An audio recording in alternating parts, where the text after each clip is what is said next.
Hi friends, मुठ्ठल Joshi. या व्हिडिओमध्ये आपण मुंबई उच्च न्यायालयामधील शिपाई, लिपिक व चालक या पदासाठी सराव पेपर 51वा पाहणार आहोत आणि याच्यामध्ये एकूण आपण 30 प्रश्न पाहणार आहोत. हे 30 प्रश्न त्याच्यामध्ये सामान्य ज्ञानचे प्रश्न असतील, गणिताचे प्रश्न असतील आणि मराठी व्याकरणाचे सुद्धा प्रश्न असतील आणि हा सराव पेपर आपला 51वा आहे. याच्या अगोदरचे 50 व्हिडिओ सुद्धा तुम्ही पाहून घ्या. ते कुठं पाहायला मिळतील? तर आपलं जे विठ्ठल जोशी यूट्यूब चॅनल आहे ना, ते ओपन केल्यानंतर प्लेलिस्ट ओपन करा. न्यायालय भरतीच्या प्लेलिस्टमध्ये तुम्हाला अगोदरचे झालेले सगळे व्हिडिओ पाहता येतील. तसंच ॲक्चुअलमध्ये बॉम्बे हायकोर्टचे लिपिक आणि शिपाईचे जे झालेले पेपर आहेत ना, त्याचे सुद्धा व्हिडिओ मी ऑलरेडी अपलोड केलेले आहेत. ते सुद्धा तुम्ही पाहून घ्या. व्हिडिओ शेवटपर्यंत पहा. या व्हिडिओला सर्वांनी लाईक करा, शेअर करा आणि विठ्ठल जोशी जे आपलं यूट्यूब चॅनल आहे ते सबस्क्राईब करा. आणि जर तुम्हाला हायकोर्ट पिऊन टेस्ट सीरीज घ्यायची असेल तर प्ले स्टोअरवरून विठ्ठल जोशी हे ॲप डाउनलोड करा आणि हायकोर्ट पिऊन टेस्ट सीरीज विकत घ्या. याच्यामध्ये सुरुवातीला 30च टेस्ट दिल्या होत्या, पण आता 180 पेक्षा जास्त टेस्ट त्याच्यामध्ये दिलेल्या आहेत. आणि पिऊनचे बॉम्बे हायकोर्टने घेतलेले जे पिऊनचे पेपर आहेत ना, प्रिव्हियस इयर क्वेश्चन पेपर, ते सुद्धा यामध्ये दिलेले आहेत. निश्चितच तुम्हाला फायदा होईल. चला तर मग आता पहिला प्रश्न आपण पाहूयात. पहिला प्रश्न आहे, पेशीमधील डॅश डॅशना पेशीचे ऊर्जा केंद्र असं म्हणतात. तर पेशीमधील ज्या तंतुकणिका असतात ना, त्या तंतुकणिकांनाच पेशीचं ऊर्जा केंद्र असं म्हटलं जातं. कारण त्या ठिकाणी ऊर्जेची निर्मिती होते, जी आपण दैनंदिन जीवनामध्ये वापरतो. 10 मे 1857 रोजी डॅश डॅश येथील लष्करी छावणीत उठाव झाला होता. तर 10 मे 1857 रोजीनं बराकपूर, आता हे बराकपूर कुठे माहीत आहे का? पश्चिम बंगालमध्ये. तर बराकपूर येथील लष्करी छावणीमध्ये उठाव झाला होता आणि मंगल पांडे यांच्या नेतृत्वाखाली तो सैनिकांनी उठाव केला होता. त्याच्यामध्ये असं होतं, की एनफील्ड नावाची जी बंदूक होती ना, त्या एनफील्ड नावाच्या बंदुकीमध्ये जे काडतूस वापरलं जायचं, त्याच्यावर गाईचं आणि डुकराच्या चरबीचं आवरण असे आणि गाय ही हिंदूंसाठी पवित्र आणि डुक्कर हे मुस्लिमांसाठी निषिद्ध.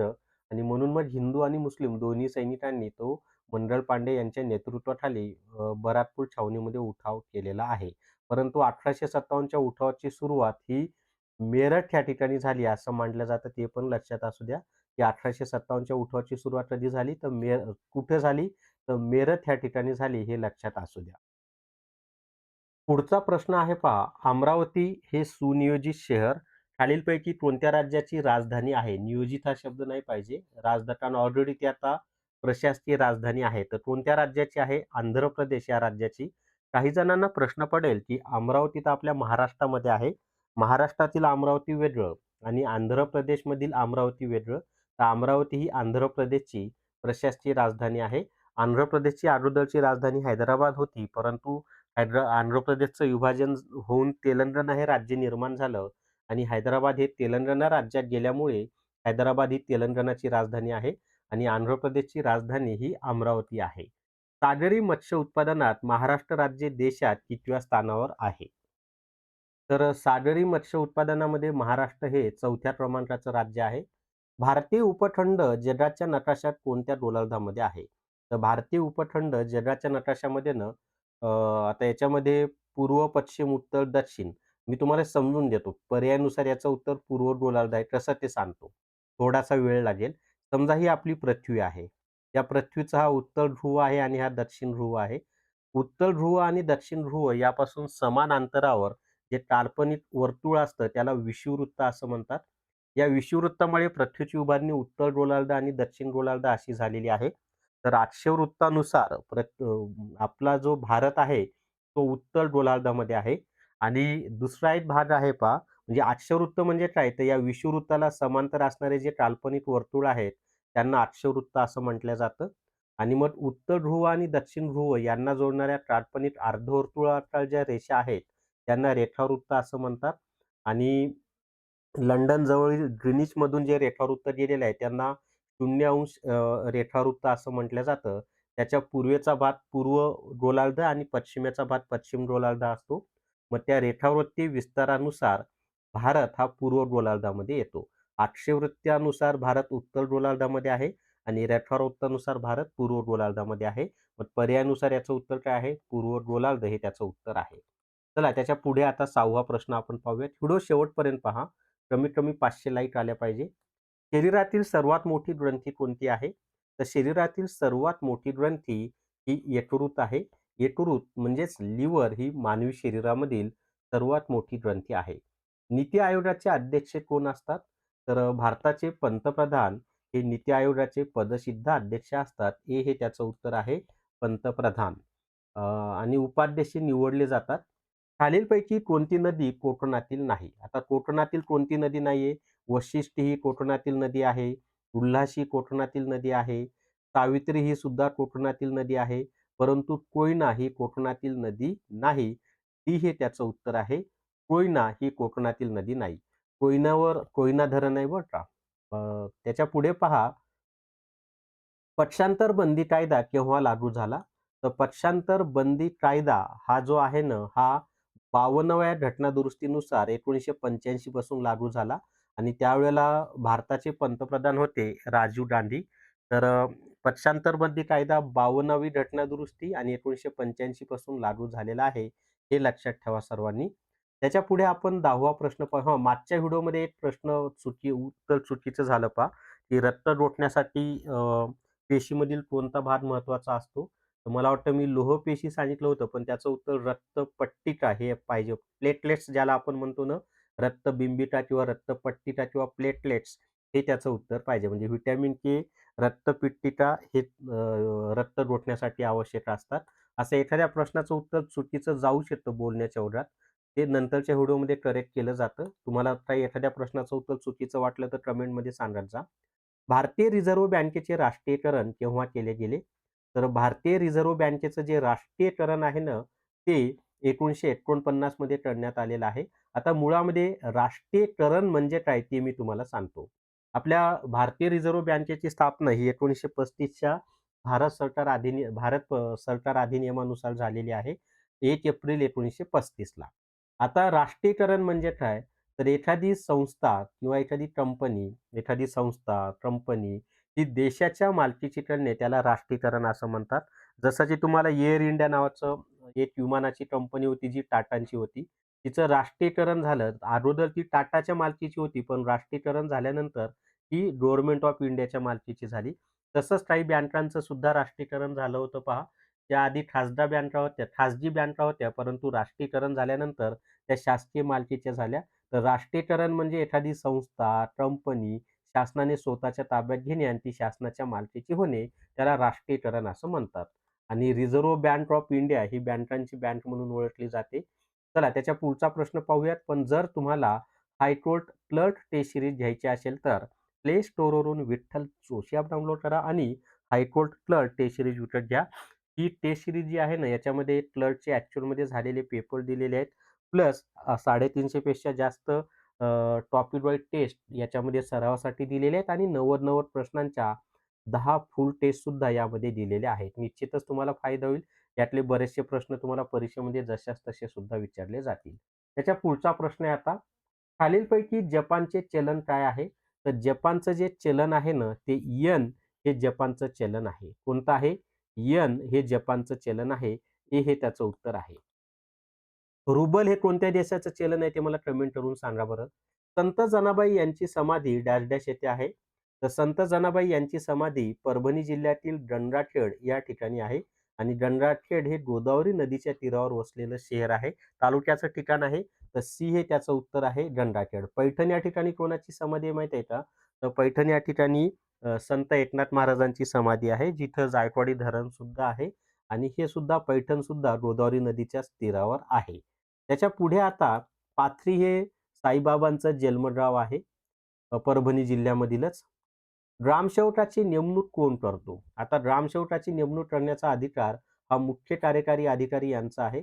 पण मुख्य कार्यकारी अधिकारी कोणते? तर जिल्हा परिषदेचे जे मुख्य कार्यकारी अधिकारी असतात त्यांचा आहे.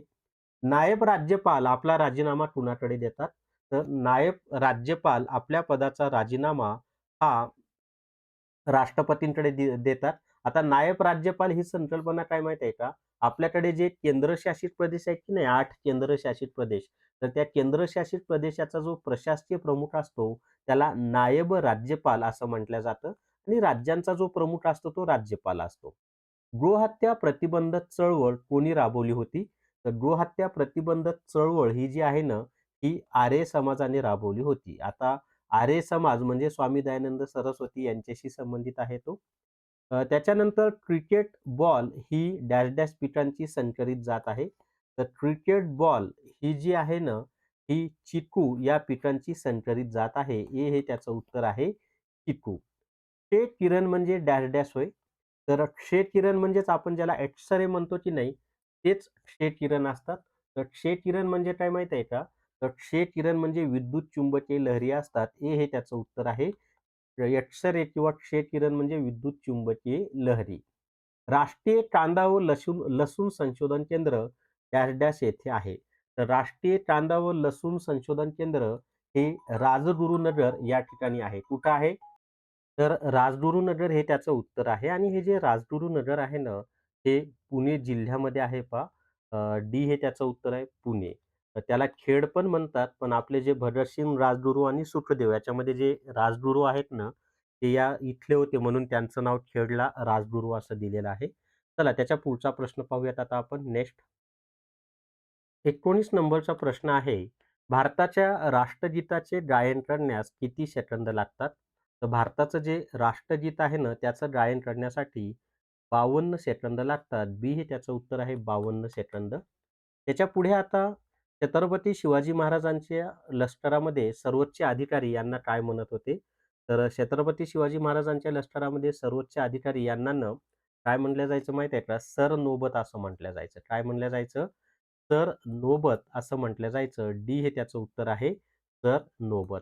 चला त्याच्या पुढे आता अजून आपल्याला 10 प्रश्न पाहायचे आहेत. पण जर तुम्ही लिपिक आणि शिपाई दोन्हीसाठी फॉर्म भरलेला असेल, तर न्यायालय भरती ई-बुक आहे पहा. यामध्ये लिपिक आणि शिपाईचे ॲक्चुअलमध्ये झालेले सगळे पेपर दिलेले आहेत. सरावासाठी भरपूर पेपर दिलेले आहेत आणि दोन्हीचा सिलेबस वन लाइनर स्वरूपामध्ये यामध्ये दिलेला आहे. तर प्ले स्टोअरवरून विठ्ठल जोशी ॲप डाउनलोड करा आणि न्यायालय भरती ई-बुक विकत घ्या. त्याची फी फक्त 200 प्लस जी आहे. चला त्याच्या पुढचा प्रश्न पाहूयात आता. 21 नंबरचा प्रश्न तुम्हाला स्क्रीनवर दिसेल आणि प्रश्न आहे महाराष्ट्रात सर्वात जास्त आदिवासी लोकसंख्या असणारा जिल्हा कोणता आहे? तर महाराष्ट्रामध्ये सर्वात जास्त आदिवासी लोकसंख्या असलेला जिल्हा हा नंदुरबार आहे. बी हे त्याचं उत्तर आहे.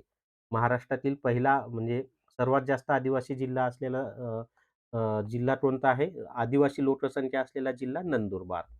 भारतीय बनावटीची पहिली अण्वस्त्र पाणबुडी कोणती आहे? तर भारतीय बनावटीची पहिली अण्वस्त्र पाणबुडी आय-एन-एस अरिहंत ही आहे. बी हे त्याचं उत्तर आहे आय-एन-एस अरिहंत.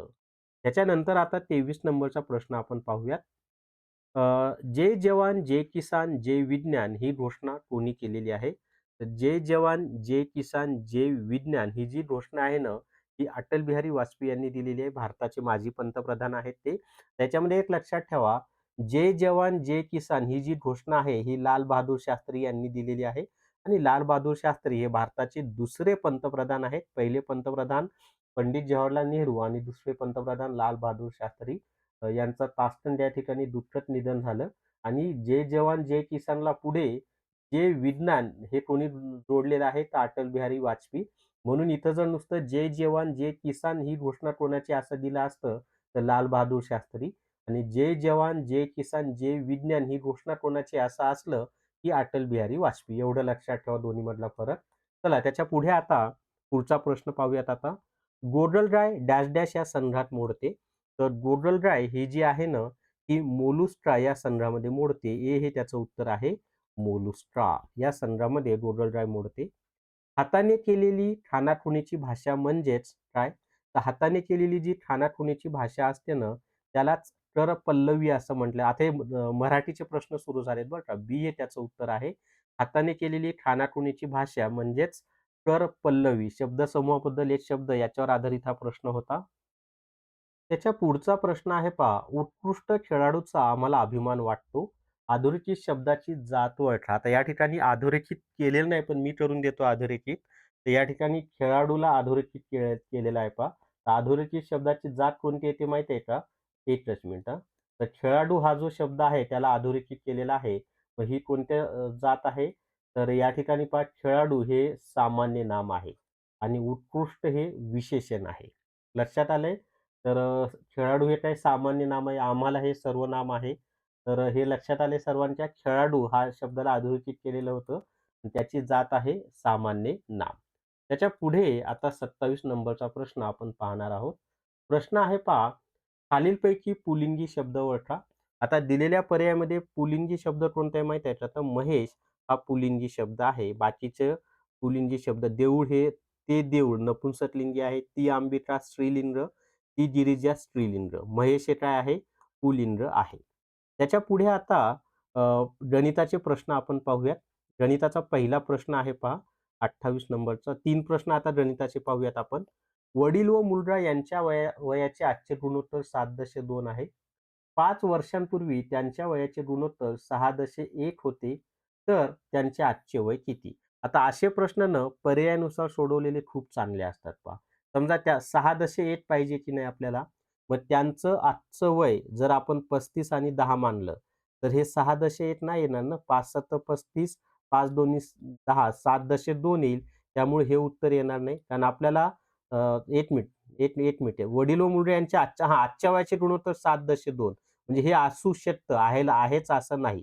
मग आता आजचं वय जर 35 आणि 10 मानलं, तर त्यांच्या आजच्या वयाचे गुणोत्तर 7.2 आले. आता 5 वर्षापूर्वी यांचं वय किती होणार आहे माहीत आहे का? 35 मधून 5 गेले, राहिले 30 आणि हे 10 मधून 5 गेले, राहिले 5. मग 5 एकं 5, 5 सक 30 म्हणजे 5 वर्षापूर्वीचं गुणोत्तर 6.1 आले. हेच तुमचं उत्तर आहे. तर आजची वय किती आहेत? वडिलांचं आजचं वय 35 वर्ष आहे आणि मुलाचं आजचं वय 10 वर्ष आहे. कसं काढलंय ते लक्षात आलंय ना?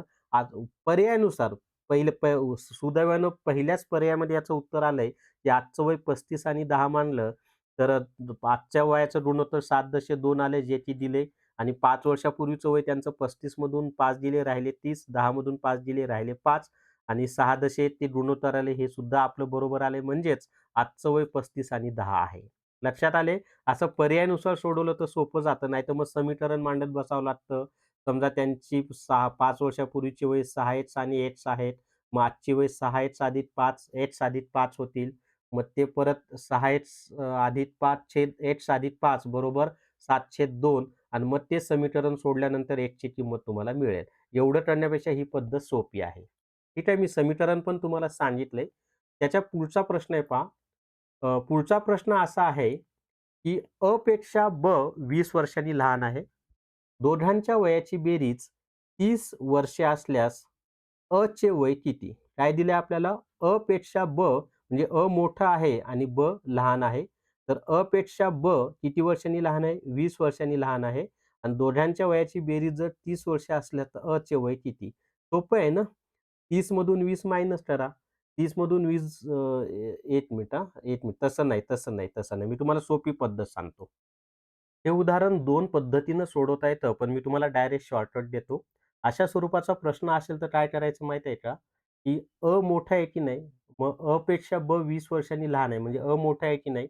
मग या ठिकाणी मोठ्याचे वय बरोबर दोघांची बेरीज किती आहे? 30. त्याच्यानंतर दोघांच्या वयातील फरक किती आहे? 20 वर्षे म्हणजे 30 अधिक 20 आणि संपूर्ण याला भागिले 2 करायचं. म्हणजे मोठ्याचं वय भेटतं बरं का. मग 30 आणि 20 ची बेरीज झाली 50. 50 भागिले 2 केलं तर 25. हे कोणाचं वय झालं? मोठ्याचं वय. म्हणजे अचं वय झालेलं आहे 25. मग अ पेक्षा ब 20 वर्षांनी लहान आहे. मग 25 मधून 5 गेले तर राहतात 20 म्हणजेच बचं वय किती असणार आहे? 5 वर्षे. आपल्याला विचारलंय कोणाचं? अचं वय. तर अचं वय 25 वर्षे आहे आणि बचं वय 5 वर्षे आहे. दोघांच्या वयाची बेरीज 30 येते. तर फॉर्म्युला लक्षात आलाय. या स्वरूपाचा प्रश्न असेल तर शॉर्टकट काय वापरायचं? मोठ्याचे वय बरोबर दोघांच्या वयाची बेरीज अधिक दोघांच्या वयातील फरक भागिले 2 करायचं. मग मोठ्याचं वय भेटलं, की तुम्ही लहान्याचं वय काढू शकता. कारण 30 पैकी जर मोठ्याचं वय 25 वर्ष असेल, तर लहान्याचं वय 30 वजा 25 केलं तर 5 वर्षे आणि मग लहाना ब आहे त्याचं 5 वर्षे, अचं 25 आहे. मग ब हा अ पेक्षा 20 वर्षांनी लहान आहे की नाही? लक्षात आलंय? तर शॉर्टकट समजून घ्या. शॉर्टकट खूप महत्त्वाचे असतात. चला आणि फॉर्म्युल्यानुसार सुद्धा ते सोडवता येतं सोडवायचं असेल तर. अ, पण ते फॉर्म्युल्यापेक्षा हा शॉर्टकट लक्षात ठेवा सर्वांनी. पुढचा प्रश्न आहे पहा. काय प्रश्न आहे आता? आई आणि 5 मुले यांच्या वयाची सरासरी 22 वर्ष आहे. आई आणि 5 मुलं म्हणजे ते एकूण 6 जण झालं. वडिलांचे वय त्यांच्यात मिसळल्यास ती 2 ने वाढते. तर वडिलांचे वय किती? आता हे तुम्हाला मी डायरेक्ट शॉर्टकटनी सोडून देतो हां. आता शॉर्टकट कसं आहे माहिती आहे का? इथं आई आणि 5 मुले म्हणजे एकूण 6 झाले की नाही? मग सुरुवातीची संख्या आहे 6 गुणिले सरासरीमधील फरक. आता इथं सरासरी 2 ने वाढते की नाही? मग सरासरीमधला फरक आहे 2 अधिक नंतरची सरासरी. आता इथं पहा सुरुवातीला सरासरी होती 22 नंतर ती किती होणार आहे? 22 अधिक 2 केलं तर 24 होणार आहे. मग 6 दोन्ही 12 अधिक 24 यांची जर बेरीज केली तर 24 आणि 12 किती येते? 36. तर हेच त्याचं उत्तर आहे. किती आहे? 36 हे त्याचं उत्तर आहे. आता अजून दुसरी पद्धत काय माहीत आहे का? तर 22 गुणिले 6 करायचं. काय करायचं? 22 गुणिले 6 करायचं. त्याच्यानंतर वडिलांचं वय मिळवलं तर ते 7 जण होतील आणि नंतरची सरासरी येते 24 म्हणजे 24 गुणिले 7 करायचं आणि मग या दोन्हीचा जो काही गुणाकार येईल त्याची वजाबाकी करायची. ती वजाबाकी 36च येते पहा. मी तुम्हाला सांगतो वाटल्यास. इथे पहा 22 गुणिले 6 केलं तर काय येणार आहे? 6 दोन्ही 12शी 2 हातचा आला 1 6 दोन्ही 12 आणि 1 13 132 आले. 24 गुणिले 7 केलं तर काय येणार आहे? 7 चोट 28ला 8 हातचे आले 2 7 दोन्ही 14 आणि 2 16 168 आले. मग 168 मधून जर 32 गेले तर 8 मधून 2 गेले, राहिले 6. इथं 6 मधून 3 गेले, राहिले 3 आणि 1 मधून 1 गेला, राहिला 0. 36च आले की नाही? तर दोन्ही पद्धतीनं मी तुम्हाला सोडून दिलेलं आहे पहा आणि जर तुम्हाला हायकोर्ट रेकॉर्डेड हुडो कोड घ्यायचा असेल तर प्ले स्टोअरवरून विठ्ठल जोशी ॲप डाउनलोड करा आणि हायकोर्ट रेकॉर्डेड हुडो कोड विकत घ्या. याच्यामध्ये कॉम्प्युटर, अंकगणित, बुद्धिमत्ता चाचणी, मराठी व्याकरण, इंग्लिश ग्रामर यांचे इतिहास, भूगोल, राज्यघटना यांचे रेकॉर्डेड व्हिडिओ दिलेले आहेत आणि झालेले पेपर सुद्धा दिलेले आहेत. फी फक्त 500 प्लस जी आहे. पण यामध्ये न्यायालय भरती ई-बुक आणि हायकोर्ट क्लर्क टेस्ट सीरीज असे ₹400 चे 2 कोर्स फ्री दिलेले आहेत. तर या व्हिडिओमध्ये एवढीच माहिती आहे. या व्हिडिओला सर्वांनी लाईक करा, शेअर करा आणि विठ्ठल जोशी हे जे आपलं YouTube चॅनल आहे ते सबस्क्राईब करा. थांबूयात. Thank you very much.